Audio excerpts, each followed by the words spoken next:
Hey folks, it's the Canary Uncaged here. Beautiful evening here in Arivaca.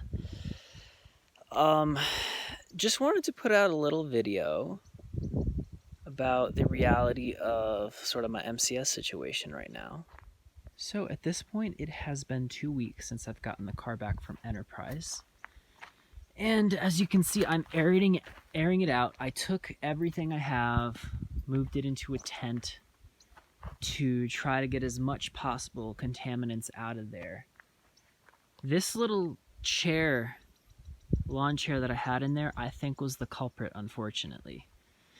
Like I said, 2 weeks, and I still get pretty strong symptoms. I would say maybe 30% reduction in symptoms, or maybe I'm just getting used to it, but still, mold reactions, ear closing up, and just all sorts of neurological stuff, fatigue that's really messing with my ability to function. I haven't worked in the 2 weeks since I've gotten this car back, which is not ideal. But I am going to follow my journey as I basically try to make this car livable. I ordered a fogger on Amazon, and I'm trying to figure out, I'm either going to buy HOCl, which is hypochlorous acid. It's a weak acid, has a weak chlorine smell, but apparently it doesn't last very long, and I think that's going to be the most chemical safe thing for me. And yeah, I'm going to just keep y'all posted on how that goes, because right now, it's a difficult situation. I have a yoga mat that I was going to sleep on, but it is actually musty and also just off-gassing whatever it's made of. Problem is, I have a second one of these tents, but I spent, they're 200 each, on the safer side chemically, but I didn't want to actually put the other one up because I don't know how I'm going to sleep in it. I can't find a mat that is not going to make me sick. So this is just kind of a very non-ideal situation. I've been thinking maybe I should get a blanket, but the blanket would have to off-gas. Definitely can't do sleeping bag, and the ground is super hard, so you need something. I've thought about a cot. I'd probably have to off-gas that for weeks, and part of me, just with my financial situation, I don't actually want to buy something when the car is going to end up at some point hopefully being okay again. I feel like by the time I off-gas all this stuff. But then on the other hand, looking back at the last few months, it has been like 115 degrees in Phoenix, which is part of, I think, of why I was feeling so, tired. But I realized I'd get more tired when I turned the AC on, and I think that actually the car was even moldy before I gave it back. It just, was getting ventilated every day.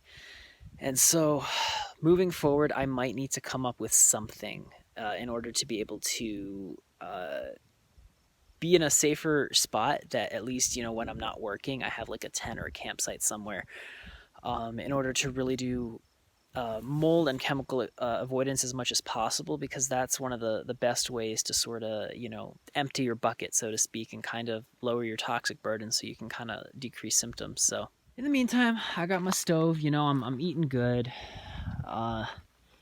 Beautiful nature around here too, but it has been getting a little, I'm still sleeping in the car and I'm reacting to it, but it's just kind of the best option I have right now. And it has been a difficult couple weeks. This little choice paralysis, like, do I get a fogger? Will I react to that? Do I try to off-gas a blanket? Do I open this other tent? Oh, this is so expensive. Should I just return it? It's just one of those things where, I've been trying to just take one step every day to try to get closer to, what I'm going to do. Sometimes, little small steps is all you really can do. Yesterday all I managed to do was off-gas a tarp. One day it was barely was able to drag myself and go and pick up that tent. But at least I'm doing something, little steps at a time, and hopefully, as time goes, I'll get a better idea if this car is going to be workable at all, figure out, when I'm going to go back home to Maryland and all that. To anybody else who's struggling with the sort of absurdity of MCS, where you can't even get your own basic needs like safe shelter met because of just how reactive you are, my love goes out to all of y'all. We're in the same boat. You are not alone. And, all my other MCS folks who are literally just, maybe they have a place, but, the life is just can be so constrained by this. We're all in this together. And one way or another, we'll get through this and we'll make it through to another day. So peace to y'all. I hope to talk to y'all soon.